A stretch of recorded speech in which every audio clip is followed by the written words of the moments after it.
Beberapa bulan yang lalu, Robert Kyu menyinggung Carte del Golfo ketika pertama kali pergi ke Shanghai. Carte del Golfo terkenal melanggar hukum, mereka mengirim 2.000 orang untuk mengepung hotel bintang 5 tempat Robert Kyu tinggal. Pada saat itu, Robert Kyu diikuti oleh Alice Mo dan Megan Jiang. Untuk melindungi mereka, Robert Kyu tidak bisa bekerja dengan baik dan membawa mereka untuk melarikan diri. Carte del Golfo secara alami menolak untuk menyerah dengan mudah, dan bahkan pertempuran senjata pun dilakukan di jalan raya. Pada akhirnya, di bawah keterampilan mengemudi Robert Kyu yang luar biasa, ia kembali ke kota Jiangcheng bersama 2 wanita dengan aman, dan anggota geng dihentikan oleh beberapa orang yang dipanggil oleh Kyu untuk kembali ke jalan yang sama. Kembalilah dengan hati-hati, pada saat itu, geng Carte del Golfo sepenuhnya bersenjata dan penuh dengan senjata api. Dari segi jumlah, mereka lebih kuat dari pasukan kota Jiangcheng. Jika itu hanya menghalangi jalan, Carte del Golfo akan kembali ke Shanghai, yang tidak masuk akal. Sebenarnya, ini adalah peraturan tidak tertulis dari negara bagian yang melarang geng memasuki kota lain. Carte del Golfo yang mendominasi kota tidak bisa masuk kota Jiangcheng. Pada gilirannya, geng Mad Knife yang menduduki kota Jiangcheng tidak bisa memasuki Shanghai. Ini adalah aturan tidak tertulis negara itu untuk Underworld, dan setiap pelanggaran akan memiliki konsekuensi serius. Setelah penjelasan Robert Kyu, Mad Knife pada awalnya memahami aturan ini, tetapi masih bertanya-tanya, mengapa negara memiliki aturan seperti itu. Negara mengizinkan keberadaan geng, tetapi tidak boleh terlalu jauh dan menantang garis bawah negara. Setelah jeda, Robert Kyu berkata dengan lembut, satu geng, memakan satu kota tidak cukup. Mau makan yang kedua, yang ketiga. Keinginan tidak ada habisnya, jika tidak dibatasi pada waktunya, geng manapun dapat berkembang menjadi negara di luar kendali negara. Zaman apa sekarang? Apa alasan untuk keluar?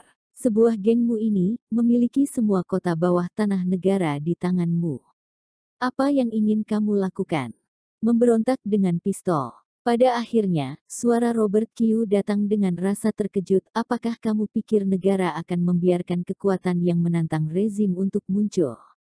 Mad Knife itu keluar dengan keringat dingin. Tuan Kyu, tentu saja aku tidak bermaksud seperti itu. Aku tahu kamu tidak bermaksud seperti itu, dan kamu tidak memiliki banyak kemampuan, tetapi di mata orang lain itu bukan hal yang sama. Robert Kyu mengangkat bahu. Tuan Kyu, terima kasih sudah mengingatkanku, kata Mad Knife cepat.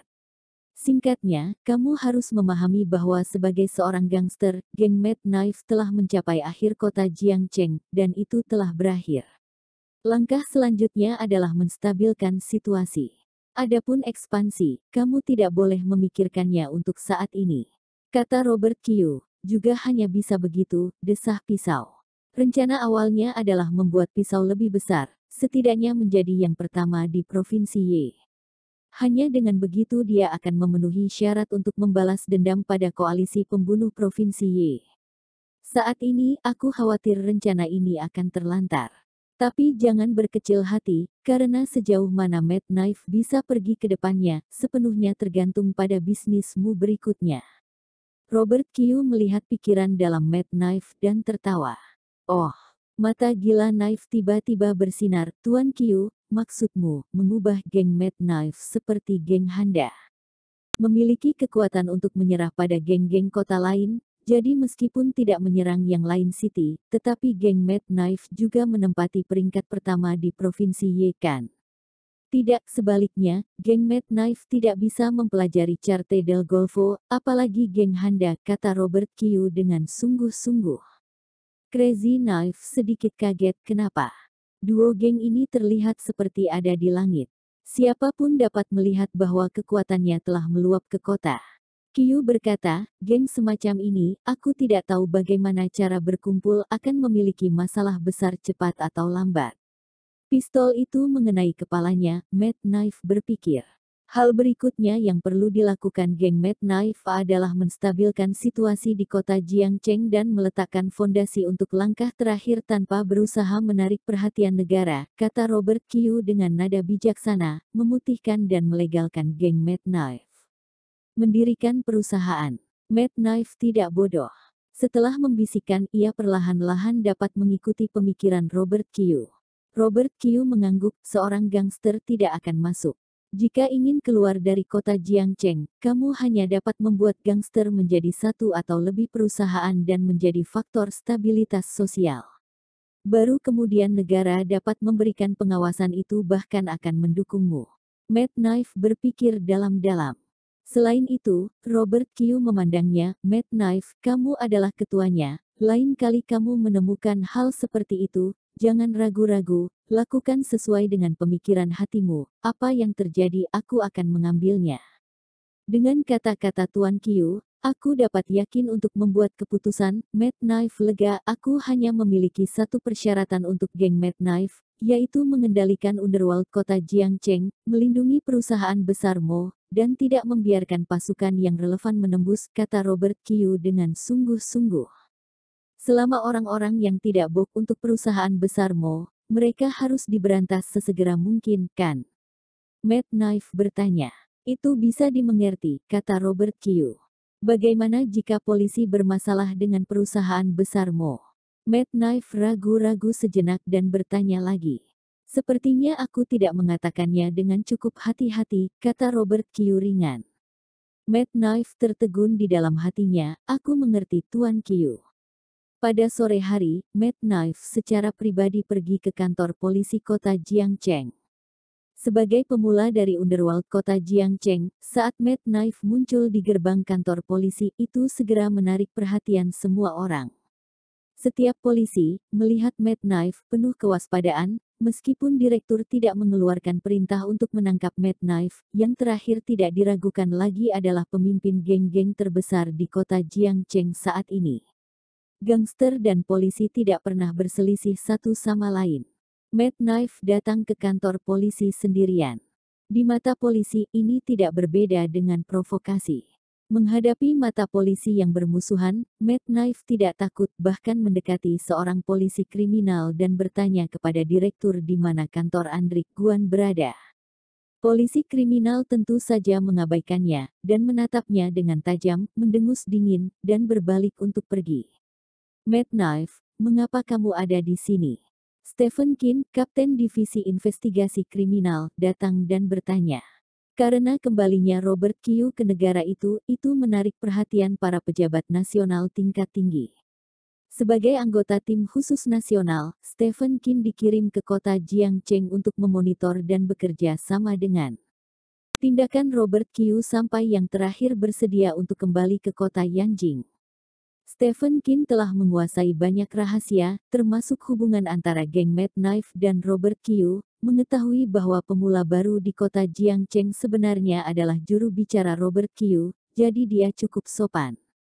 Gila Pisau juga tahu bahwa Kapten Stephen Kin memiliki hubungan dekat dengan Robert Kyu dan menjelaskan niatnya. Tadi malam, pertempuran terakhir yang menentukan terjadi dengan Kelvin Chu. Untuk bekerja sama dengan aksi polisi dan mencari orang-orang, Mad Knife membantu beberapa saudara dan ditangkap. Tampak telah dibuat, sekarang, Mad Knife di sini untuk meminta orang. Itu saja. Stephen Kin mengangguk sambil berpikir, dan kemudian berkata kepada Mad Knife, aku tidak bisa melakukan ini, aku akan membawamu ke direktur, merepotkanmu, kata Mad Knife sopan. Kantor Sekretaris. Andrik Guan, sekarang berusia 48 tahun, berada di masa jayanya. Meskipun ia belum dipindahkan selama lebih dari 10 tahun, Jiangcheng dikelola dengan baik di bawah kendalinya dan tidak memiliki masalah. Dia memiliki pandangan yang suram dan mata yang tajam, dan hanya menatap satu orang seolah-olah dia dapat melihat melalui pikiran orang lain. Mengenakan seragam polisi gelap menunjukkan sikap berapi-api dan mengesankan, setiap kali dia mengenakan topi polisi di kepalanya, bintang berujung 5 itu hangus, seolah-olah kehendaknya tidak dapat digoyahkan. Melihat Mad Knife itu, Andrik Guan melambaikan tangannya dan memberi isyarat kepada Stephen Kin untuk pergi. Kemudian dia berkata dengan dingin, mengapa ketuanya tidak datang sendiri, tetapi hanya mengirim asistennya, apakah dia takut? Berdasarkan kendalinya Andrik Guan atas kota Jiangcheng, ia secara alami tahu bahwa ketua sebenarnya di belakang geng Mad Knife sebenarnya adalah Robert Kyu. Setelah Kelvin Chu dihancurkan, Andrik Guan berharap bahwa geng Mad Knife pasti akan mengirim perwakilan untuk berbicara sendiri bagaimana cara bekerja sama di masa depan. Andrik Guan berharap bahwa Robert Kyu akan datang sendiri, tapi sayangnya, yang terakhir tidak melakukan apa yang dia inginkan. Dari awal sudah mendengar bahwa Komandan Guan berbicara dengan kasar dan tidak menyenangkan, dan lebih dikenal untuk sating bertemu, kata Mad Knife dengan tenang, kamu bisa datang ke kantor polisi sendirian, menunjukkan bahwa kamu memiliki keberanian dan nyaris tidak memenuhi syarat untuk berbicara denganku tentang kerjasama, kata Andrik Guan. Aku tidak datang ke kantor polisi sendirian. Apakah aku masih memiliki ratusan saudara laki-laki? Bisakah kantor polisimu menoleransi itu? Aku datang ke kantor polisi sendirian. Apakah ada masalah? Kantor kepolisianmu masih ingin menangkapku. Crazy Knife mengajukan beberapa pertanyaan berturut-turut dan segera merentangkan tangannya. Aku tidak peduli, tetapi jika aku tertangkap, Crazy Knife dapat membantu berapa ribuan saudaranya. Tidak ada yang bisa mengelolanya. Begitu mereka mendapat masalah, kota Jiangcheng akan berantakan. Aku percaya ini bukan situasi yang ingin kamu lihat, Komandan Guan, kan?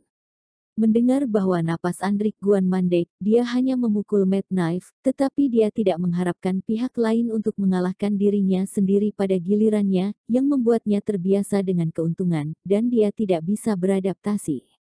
Dalam kata-kata Mad Knife berikutnya, membuat Andrik Guan sangat marah.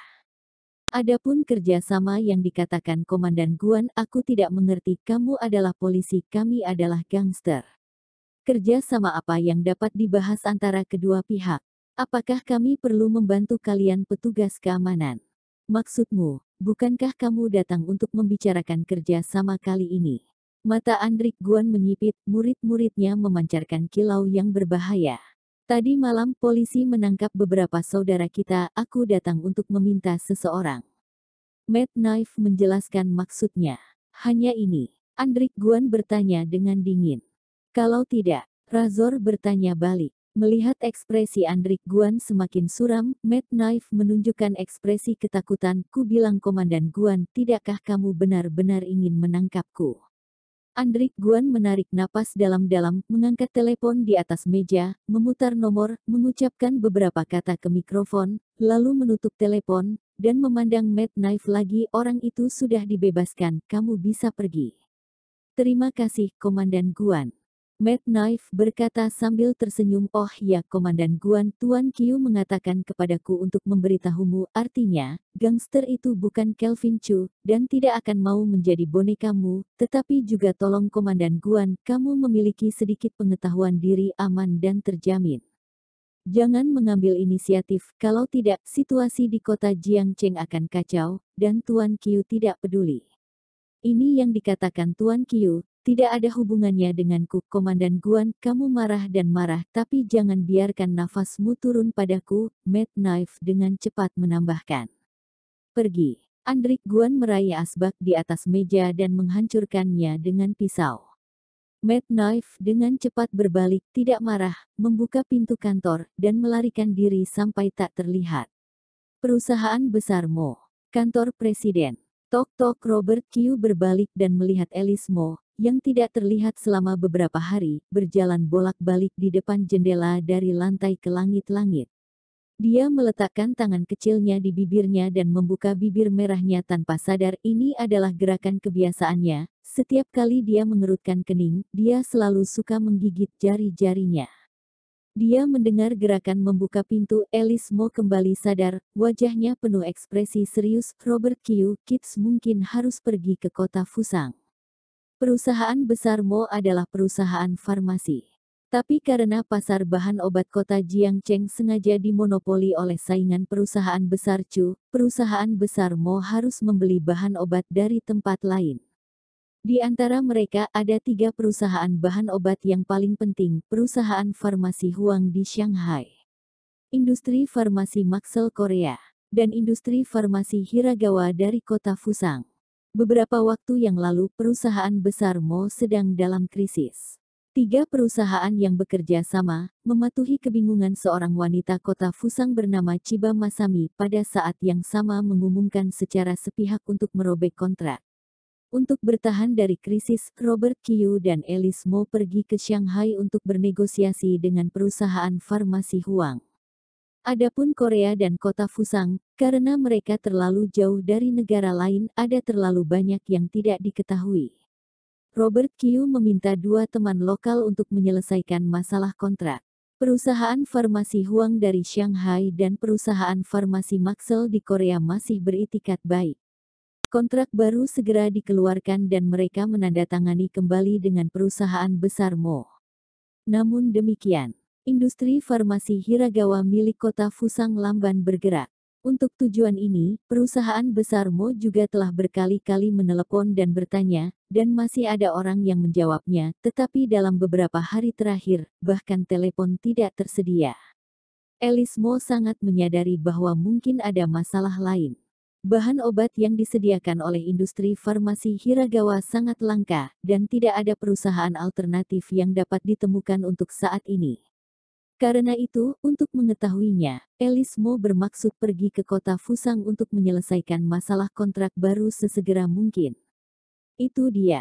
Setelah mendengarkan kata-kata Alice Mo, Robert Kyu mengangguk dengan penuh pertimbangan, tetapi hatinya bingung. Di Korea ia memiliki adik laki-laki, Lee Jo-yun. Orang ini tidak sederhana dan merupakan salah satu ahli waris populer untuk Samsung Enterprise di Korea. Wanseng Pharmaceutical, di hadapan Samsung, hanya dapat dianggap sebagai perusahaan kecil, dan bahkan tidak cocok untuk menyebut sepatu. Oleh karena itu, dengan bantuan Lee Jo-yun, industri farmasi Maxell dengan cepat memilih untuk berkompromi dan memperbarui kontrak dengan perusahaan besar Mo. Di kota Fusang, teman-teman Robert Kyu bahkan lebih besar. Higashino Keigo, pemimpin seluruh underworld kota Fusang, memiliki tiga kekuatan teratas dan yang kedua setelah Perdana Menteri dan Kaisar kota Fusang dari politik kota Fusang. Kepercayaan Robert Kyu pada Higashino Keigo sebenarnya melebihi dari Lee Jo-yun. Di satu sisi, yang pertama memiliki hak untuk berbicara dan mengendalikan kota Fusang, jauh melebihi yang terakhir. Di sisi lain, Higashino Keigo menghabiskan 1 tahun di pasukan binatang buas. Mengetahui kebenaran, Robert Kyu tahu kesetiaan pihak lain dan akan menerima apa yang dikatakannya sebagai perintah untuk dieksekusi. Faktanya, Higashino Keigo tidak mengecewakannya, dan segera dia mendapatkan industri farmasi Hiragawa.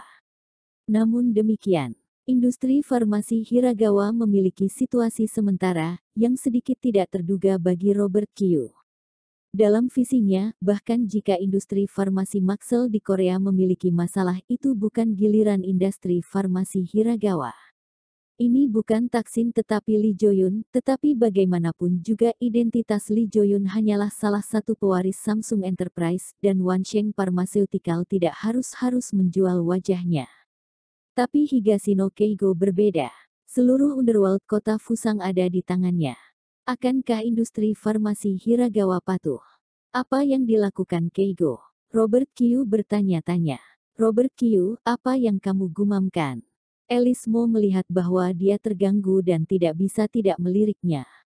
Oh, aku sedang memikirkan solusi, kata Robert Kyu cepat. Tampaknya perlu pergi ke kota Fusang, kata Alice Mo, dan cukup tertekan lagi, tapi aku masih memiliki banyak hal yang harus dilakukan.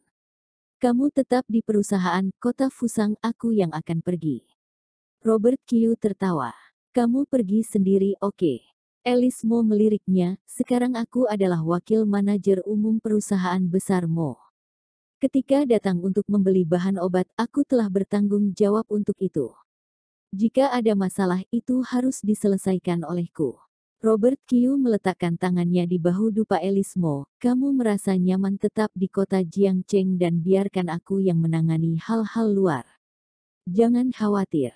Alice Mo selalu berpikir ini aneh, seperti suami yang bekerja di luar dan istri sedang mengerjakan pekerjaan rumah di rumah. Memikirkan hal ini, wajah cantik Alice Mo tidak bisa tidak memerah tetapi tidak lagi enggan, dan berkata dengan lembut, kalau begitu kamu pergi ke kota Fusang dengan hati-hati. Benar, berapa banyak orang yang harus kamu ambil? Ini bukan perjalanan, aku sendiri saja sudah cukup. Robert Kyu tertawa. Kembali di kantornya, Robert Kyu pertama kali mencoba menghubungi Doni Keigo, tetapi tidak peduli bagaimana dia bertanya, Higashino Keigo, tidak ada gerakan. Tentunya ada yang salah. Hati Robert Kyu tenggelam, dan sangat mungkin itu adalah masalah besar. Tanpa basa-basi lagi, dia langsung mengirim pesan ke laba-laba merah, memintanya untuk memastikan situasi saat ini di kota Fusang. Segera setelah itu, dia memanggil rekannya Helen Ling dan bertanya saudara mana di pasukan binatang buas yang lebih dekat dengan kota Fusang. Apa yang terjadi? Tanya Helen Ling. Higashino Keigo mungkin mengalami kecelakaan, ini adalah prediksi terburuk, kata Robert Kyu jujur. Di telepon, mata Helen Ling sedikit dingin, selap untuk menyelamatkan. Aku akan pergi ke kota Fusang dulu untuk menjelajahi situasi, setidaknya, pertama-tama memahami kehidupan dan kematian Higashino Keigo. Robert Kyu berkata, kamu pertama-tama membiarkan saudara yang bebas tiba di kota Fusang, dengarkan aku kapan saja. Selap bertarung. Helen Ling berkata dengan sungguh-sungguh. Setelah Perang Dunia Kedua, sebagai negara yang kalah, kota Fusang dihukum oleh Pengadilan Militer Internasional untuk melarang pembentukan pasukan dan hanya mengizinkan sejumlah kecil pasukan bela diri. Robert Kyu berkata dengan lembut, kekuatan militer kota Fusang tidak kuat di permukaan, tetapi ini negara ini selalu licik, pintar, dan diam-diam tidak bertindak, tidak ada yang akan percaya. Apa yang akan kamu lakukan? Tanya Helen Ling, aku akan menghubungimu kapan saja, kata Robert Kyu. Aku mengerti. Helen Ling tidak lagi bertanya. Setelah menutup telepon, Robert Kyu memanggil Sarah Lu dari Biro Keamanan, memberitahu pihak lain bahwa dia akan pergi ke kota Fusang sebentar, dan memintanya untuk membantunya dengan paspor dan mendapatkan visa kota Fusang. Apakah kamu tidak mencoba untuk pergi? Sarah Lu waspada. Dia harus waspada. Robert Kyu sangat istimewa dan rumit, dan sikap negara terhadapnya juga ambigu. Bukan satu atau dua kata yang masuk akal. Sebelum Robert Kyu kembali, tugas Sarah Lu adalah melindungi ekonomi kota Jiangcheng, tapi sekarang secara bertahap berubah untuk menjaga Robert Kyu. Jika aku ingin pergi, kamu tidak bisa menghentikannya, kata Robert Kyu ringan. Juga, Sarah Lu tersenyum getir, berapa lama? Tidak pasti, seharusnya tidak terlalu lama, pikir Robert Kyu. Baiklah kalau begitu, aku akan mengurus paspor dan visa sebentar lagi, kata Sarah Lu. Identitasnya Robert Kyu, selama dia telah tiba di negara manapun, dia pasti akan mendapatkan penjagaan khusus oleh pemerintah setempat. Dalam hal ini, penyamaran identitas adalah pilihan paling masuk akal. Dalam keadaan normal, negara manapun yang kamu tuju memerlukan visa dari negara itu. Biaya itu masalah sepele, tetapi sangat memakan waktu dan biasanya memakan waktu seminggu. Dengan pintu belakang Biro Keamanan, dalam waktu kurang dari 1 jam, 2 dokumen baru dan tiket ke kota Fusang Tokyo dikirim ke meja kantornya Robert Kyu. Satu adalah paspor dan yang lainnya adalah visa. Robert Kyu memandangnya, nama di paspor masih namanya sendiri, dan alasan visa juga pariwisata, seperti halnya turis biasa. Setelah mengumpulkan 2 dokumen, Robert Kyu memberitahu Sandy beberapa kata dan memintanya untuk menyajikan makanan ringan. Setelah hanya mengemas barang bawaannya, Robert Kyu langsung melakukan perjalanan ke Bandara Internasional Kota Jiangcheng dan melakukan penerbangan langsung ke kota Fusang. Meskipun pergi ke luar negeri, tapi kota Jiangcheng tidak terlalu jauh dari kota Fusang. 3 jam kemudian, pesawat mendarat di Bandara Internasional Narita kota Fusang, Tokyo. Ketika arus orang turun dari pesawat, Robert Kyu memandang pinggiran kota Tokyo di luar bandara dengan sentuhan mata. Sejak jatuhnya tim Sharp Blade, Robert Kyu telah aktif di panggung internasional selama 3 tahun terakhir, dan telah pergi ke banyak negara di dunia untuk melakukan tugas, tetapi kota Fusang masih di sini untuk pertama kalinya. Untuk negara ini, Robert Kyu kurang lebih saling bertentangan. Peradaban kota Fusang diturunkan ke dinasti Tang CBD. Di zaman modern, kota Fusang memulai perang agresi melawan Cina dengan mengambil keuntungan dari situasi umum di dunia.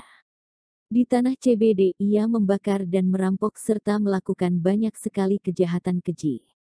Meskipun hal-hal telah berlangsung selama hampir 100 tahun, orang-orang kota Fusang yang jahat pada waktu itu pada dasarnya telah mati, dan Robert Kyu tidak pernah mengalami periode sejarah itu, tetapi sebagai orang CBD, dia tidak akan melupakan periode sejarah itu.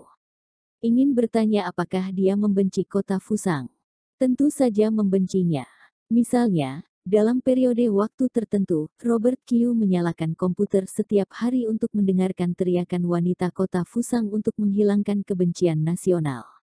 Jika diberi kesempatan, Robert Kyu masih sangat senang bisa mendengar teriakan wanita kota Fusang. Dalam kenyataan kali ini, dia sangat mendesak seseorang untuk datang ke kota Fusang, dan dia memiliki harapan seperti itu. Ada beberapa orang di lobi bandara, dan itu tampak sangat kosong. Tatapan Robert Kyu tanpa sadar mencari, dan akhirnya mengunci seorang gadis yang duduk di ruang tunggu. Ini adalah wanita yang tampak luar biasa dalam gaun panjang berwarna terang dengan sosok ramping. Dia mengenakan kacamata hitam dan menutupi setengah wajahnya, yang membuat wajahnya semakin kecil dan cantik. Duduk di kursi dengan koper di sampingnya, memegang buku di tangannya, dia menundukkan kepalanya dengan saksama. Postur duduk elegan, memancarkan temperamen lembut dan tenang, yang membuat orang terlihat miring. Orang-orang di lobinya sedikit, tetapi ada banyak orang di ruang tunggu. Sisi wanita itu kosong, dan mungkin orang hanya berani mengagumi kecantikannya, tetapi tidak berani bicara. Robert Kyu tidak begitu peduli, dia melangkah pergi dan duduk di samping wanita itu dengan pantatnya. Mengenai pergerakan pelancong aneh, wanita itu sudah tahu bahwa mata di kacamata hitam berubah sedikit, sepertinya sedikit tak terduga, tetapi dia tidak peduli, dan terus membaca. Robert Kyu melirik buku di tangan wanita itu. Itu adalah naskah kembang sepatu. Isi buku ini adalah tentang sejarah perkembangan dan karakteristik budaya CBD. Bepergian ke CBD. Robert Kyu bertanya dalam bahasa Jepang sambil tersenyum. Dia sudah tahu bahwa wanita di depannya adalah kembang sepatu, karena jika dia seorang wanita CBD, dia biasanya tidak akan membaca buku-buku tentang budaya CBD. Wanita muda itu tampaknya tidak ingin diganggu dan mengabaikannya. Aku baru saja kembali dari CBD, dan harus mengatakan bahwa ini adalah negara yang indah dan ajaib. Robert Kyu membual dalam bahasa Jepang, budaya dan orang-orang CBD penuh keramahan, tetapi masih ada banyak hal yang perlu diperhatikan ketika bepergian ke negara ini tempat. Nona, jika kamu ingin mendengar pengalaman itu, aku dapat memberitahumu. Bahasa Jepang Robert Kyu diajar oleh Higashino Keigo sendiri, dan pengucapannya sangat murni. Dia yakin bahwa ia bisa menjadi pria kota Fusang dan menipu gadis kota Fusang di depannya. Tuan, kamu bukan orang dari kota Fusang. Wanita muda itu mengangkat kepalanya, melepas kacamata hitamnya, dan menunjukkan pesonanya sambil tersenyum.